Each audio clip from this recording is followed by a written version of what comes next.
பல்லாண்டு காலங்களாக கட்டுப்படுத்த முடியாத நோய்களை கூட மூலிகைகள் எளிதாக கட்டுக்குள் கொண்டு வந்து விடுகின்றன என்கிறார் டாக்டர் கௌதமன் அவர்கள். நம் வீடியோலை வா நிகழ்ச்சியின் அடுத்த பகுதியாக வரவிருப்பது பல்லாண்டு வாழ்ந்திட. அன்பான கலைஞர் தொலைக்காட்சி நேயர்களுக்கு என்னுடைய இனிமையான காலை வணக்கங்கள்.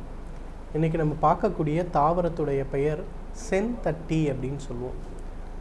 இதற்கு ஏன் அப்படி ஒரு பெயர் வந்ததுன்னா, இந்த இலைகளை பார்த்தோன்னா ரொம்ப அழகான பச்சை கலந்த சிவப்பு நிறமான ஈட்டிகள் போலே இருக்கக்கூடிய இலைகளை கொண்டு இருக்கக்கூடிய ஒரு கொடி வகை தாவரம்னு சொல்லலாம். இந்த செந்தட்டியுடைய இன்னொரு முக்கியமான ஒரு குணம் என்னன்னு பார்த்திங்கன்னா, பொதுவாக இது அதிகமாக அரிப்பை உண்டாக்கக்கூடிய ஒரு தாவரம்னு சொல்லலாம். நம்ம வெறும் கையிலேயோ அல்லது கால்களிலேயோ இது பட்டுதுன்னா உடனே கை கால் முழுவதும் அரிப்பை ஏற்படுத்தக்கூடிய ஒரு விஷயமாக இருக்கும். கேரளாவில் பார்த்திங்கன்னா அந்த செந்தட்டிக்கு யானை விரட்டி அப்படிங்கிற ஒரு பெயர் உண்டு.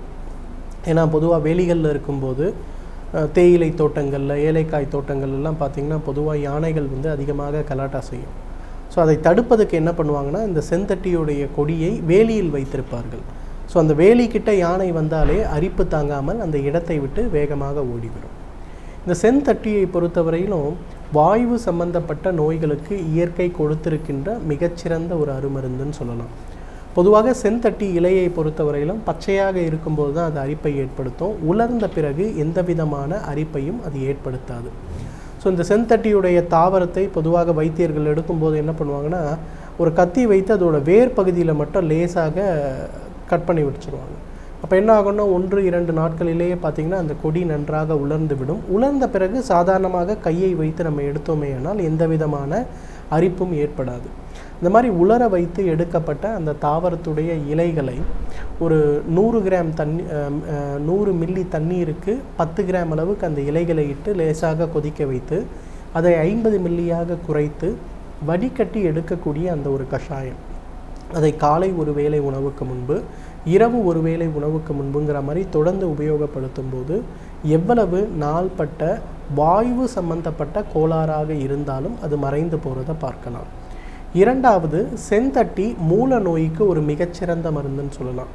பொதுவாக மூல நோயின்னு சொல்லும்போது உள் மூலம் வெளி மூலம் அப்படின்னு 2 வகையான மூலங்களை பாரம்பரிய மருத்துவத்தில் நம்ம பார்க்குறோம்.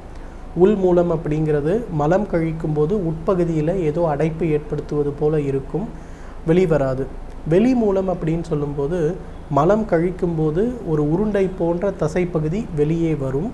மலம் கழித்த பிறகு உள்ளே சென்றுவிடும், அல்லது சில நேரங்களில் உள்ளே செல்லாமல் வெளிப்புறமாகவே இருந்து கொண்டிருக்கும். ஸோ உள் மூலம் வெளி மூலம் அப்படின்னு சொல்லக்கூடிய 2 வகையான மூலங்களை பொதுவாக நம்ம பார்க்குறோம்.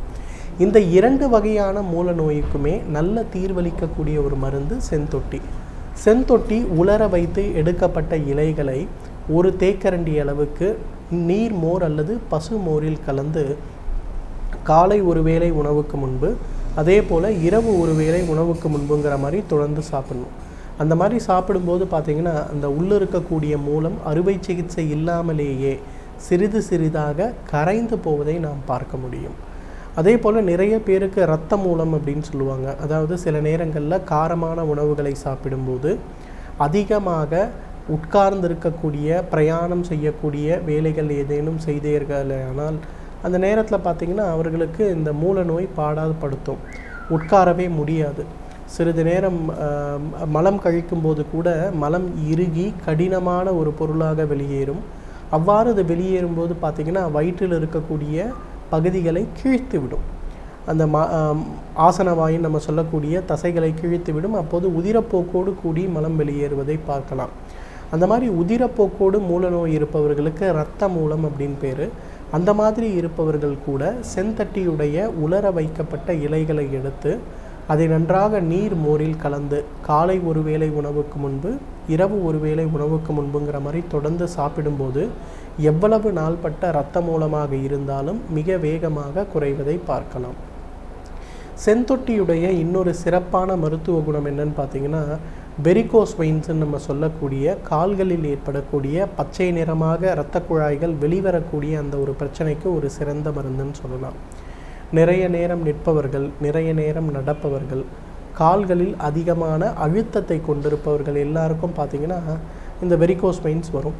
வெரிகோஸ் வெயின் ஏற்படும் போது பிரயாணம் பண்ணும்போதோ நிற்கும் போதோ நமக்கு அந்த இரத்த குழாய்களில் கடுமையான வலி ஏற்படுவதை பார்க்க முடியும். சில நேரங்களில் இந்த அழுத்தம் அதிகமாகும் போது இரத்த குழாய் வெடித்து காயம் கூட ஏற்பட்டு ஆறாத இரத்த குழாய் புண்ணாக அது மாறிவிடும். வெரிகோஸ் அல்சர்ஸ்ன்னு சொல்லுவாங்க. இந்த 2 பிரச்சனைக்குமே செந்தட்டி ஒரு சிறப்பான மருந்துன்னு சொல்லலாம்.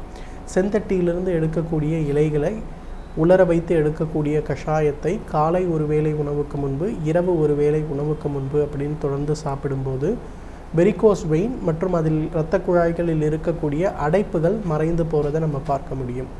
2வது, அந்த காயங்கள் ஏற்பட்டு ஆறாமல் இருக்கின்ற ஒரு சூழலில் இந்த செந்தட்டியுடைய இலைகளை எரித்து எடுக்கக்கூடிய சாம்பல், அந்த சாம்பலை ஒரு 2 கிராம் அளவுக்கு அந்த காயம் ஏற்பட்டிருக்கக்கூடிய பகுதிகளில் எல்லாம் சிறிதளவு தண்ணீரில் கரைத்து அந்த காயங்களை அந்த சாம்பல் நீரை வைத்து கழுவ வேண்டும்.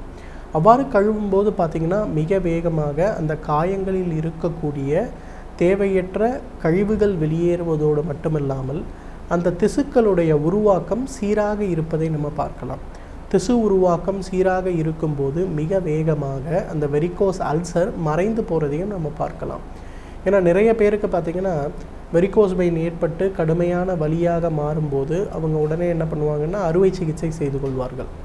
ஆனால் அறுவை சிகிச்சை செய்து கொண்ட பிறகும் எடுக்க வேண்டிய ப்ரிகாஷன்ஸ், முறைப்படுத்தப்பட்ட ஓய்வு இதெல்லாம் எடுக்காமல் போகும்போது அது வெரிகோஸ் அல்சராக மாறிவிடுகிறது. அந்த வெரிகோஸ் அல்சர் ஏற்படும் போது மிக வேகமாக அந்த வெரிகோஸ் அல்சரை குணமாக்கக்கூடிய சக்தி செந்தட்டியுடைய அந்த இலை கஷாயத்திற்கும் அதே போல் செந்தட்டியை எரித்து எடுக்கக்கூடிய சாம்பலுக்கும் உண்டு. இந்த செந்தட்டியுடைய மிக முக்கியமான மருத்துவ குணமே உடலில் இருக்கக்கூடிய இரத்த குழாய் அடைப்புகளையும் இரத்த குழாய்களில் ஏற்படுகின்ற தொய்மானத்தையும் நீக்குவது தான். எனவே நேயர்களே, செந்தொட்டி மூல நோய்க்கும் வயிறு உபசம் சம்பந்தப்பட்ட நோய்க்கும் வெரிகோஸ் வெயின் சம்பந்தப்பட்ட பிரச்சனைகளுக்கும் வெரிகோஸ் வெயின் அல்சர் சம்பந்தப்பட்ட கோளாறுகளுக்கும் இயற்கை கொடுத்திருக்கின்ற மிகச்சிறந்த அருமருந்து. தகுந்த மருத்துவ ஆலோசனையின் பேரில் சரியான முறைப்படி உபயோகப்படுத்தினோம்னா நம்மாலும் பல்லாண்டு காலம் ஆரோக்கியமாக வாழ்ந்திட முடியும்.